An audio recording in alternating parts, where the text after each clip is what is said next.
Hello friends, welcome to నవలా హృదయం. ఈ వీడియోలో మనం సిరి తెచ్చిన ప్రేమసిరులు అనే కొత్త నావెల్ చూడబోతున్నాం. కథలోకి వెళ్ళిపోదాం రండి. దివ్యను ఆమె ఎందుకు అంతలా డల్గా ఉంటుంది అని ప్రశ్నించాడు అనురాగ్. సిరి దివ్యకు దొరికిన రోజు రాత్రి తాను ప్రమాదానికి గురైన కారణంగా వారి దగ్గరకు రాలేకపోయానని చెప్పాడు. ఇంకొన్ని విషయాలు పంచుకుందాము అనేలోపు మనోహర్ రావడంతో అతడిని విసుక్కున్నాడు అనురాగ్. అతడలా విసుక్కోవడంతో, ఇదిగో అమ్మాయి, మా వాడిపై నీ అభిప్రాయం ఏంటి అని నేరుగా అందరి ముందు ప్రశ్నించాడు మనోహర్. అందరూ సమాధానం కోసం తననే చూస్తూ ఉండగా భయపడి బయటకు పరుగులు తీసింది దివ్య. ఆమె అలా పరుగులు పెట్టడం చూసి శ్యామల, మాధవ్లు ఆమెను అనుసరించగా, ఏంటోయ్ అంతలా భయపెట్టేశావా అమ్మాయిని పాపం అంటూ అల్లరిగా అన్నాడు మనోహర్.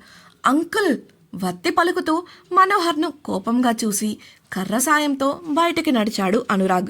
గార్డెన్లోకి వెళ్లిన దివ్య ఏం చేయాలో అర్థం కాక ఏడుస్తుంటే ఆమె తల్లి శ్యామల దివ్య కన్నీళ్లు తుడుస్తూ, ఏమైంది దివ్య, అబ్బాయి ఏమైనా అన్నాడా అని ప్రశ్నించింది. అందుకు దివ్య తల అడ్డంగా ఊపింది. దాని అర్థం అతడు ఏమీ అనలేదు అని. అది తెలుసుకున్న మాధవరావు, మరి ఏమైంది దివ్య, ఎందుకు సమాధానం చెప్పకుండా వచ్చేశావు అని గాబరాగా అడిగాడు.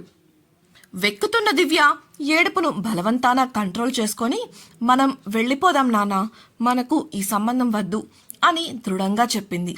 ఆమె మాటలు విని ఆశ్చర్యపోయారు శ్యామల, మాధవరావులు.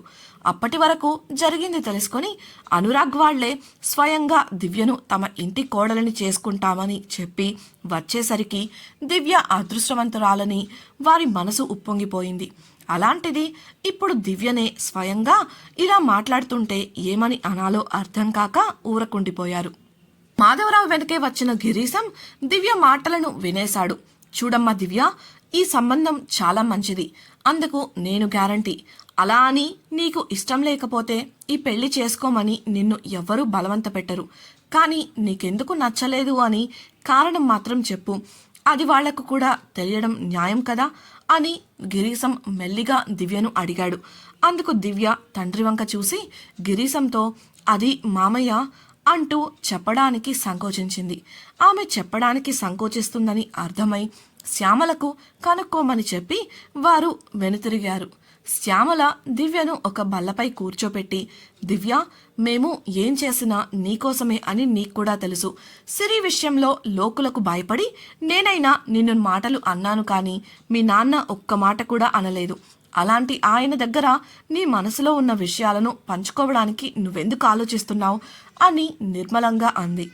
దివ్య తలదించుకొని కూర్చుంది తప్ప సమాధానం ఇవ్వలేదు. ఆమె మనసులో ఎన్నో భయాలున్నాయి. దివ్య గడ్డం పట్టుకొని ముఖాన్ని పైకి లేపింది శ్యామల. అబ్బాయి నిన్ను ఏదైనా అన్నాడా అని సూటిగా అడిగింది. లేదు అని తల అడ్డంగా ఊపింది దివ్య. మరి తప్పుగా ప్రవర్తించాడా అని మళ్ళీ అడిగిన శ్యామలకు, లేదమ్మా అని సమాధానమిచ్చింది దివ్య. మరింకేంటే నీ సమస్య, ఇంత మంచి సంబంధాన్ని ఎందుకు వద్దంటున్నావు అయోమయంగా ప్రశ్నించిన శ్యామలను, వారి తాహతకు మనం తూగగలమా అమ్మా, వాళ్ళెక్కడా మనమెక్కడా, వాళ్ల ముందు మనం నిలవగలమా చెప్పు. రేపెప్పుడైనా ఏదైనా సమస్య వస్తే మాట్లాడటానికి మనకు ఉన్న స్తోమతకు వారి దగ్గర ఆ అర్హత మనకు దొరుకుతుందా అని అడిగినప్పుడు శ్యామల నోరు మూగబోయింది. నిజమే, దివ్య చెబుతున్నట్లు ఇది తమకు మించిన సంబంధం.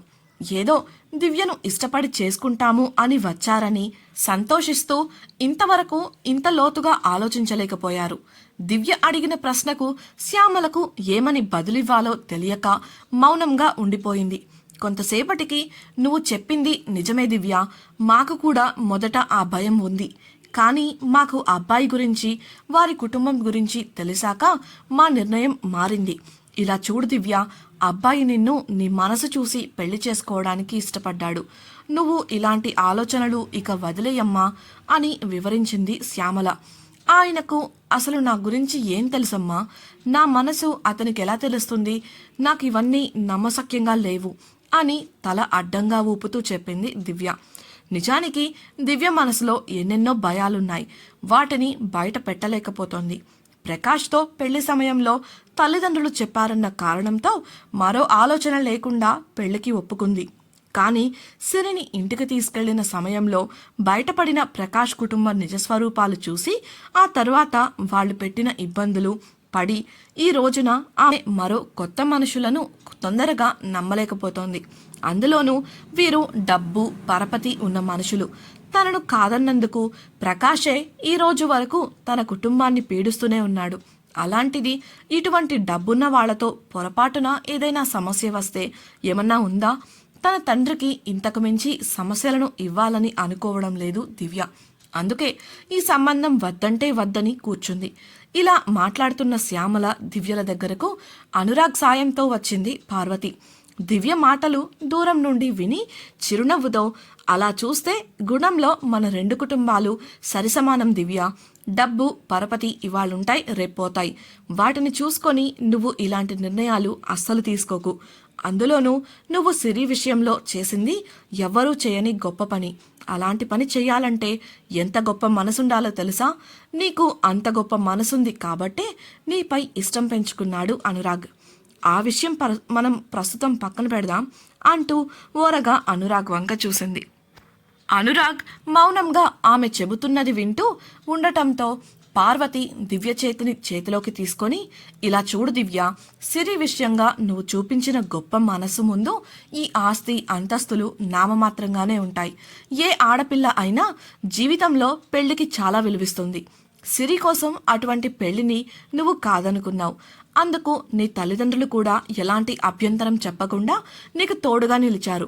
ఈ కాలంలో ఇటువంటి అభ్యుదయ భావాలు ఉన్న మనుషులు కనపడటం అరుదు. లేదంటే ఇలాంటి నిర్ణయం తీసుకోవడం అంటే మాటలా? మరి చాలా ధైర్యం కావాలి. ఇవన్నీ చెప్తున్నాను అని అందుకు ఈ పెళ్లి కారణం అని అనుకోకు. ఈ పెళ్లి విషయంగా మిమ్మల్ని మీరు ఏమాత్రం తక్కువ చేసుకోవద్దు అని చెప్పడానికే చెప్తున్నాను. ఆస్తి ఐశ్వర్యం ఈ పెళ్లికి అడ్డు కాకూడదు అని చెబుతున్నాను. ఇక్కడ దివ్య మా ఇంటి కోడలైతే ఎక్కువగా సంతోషించేది నేనే.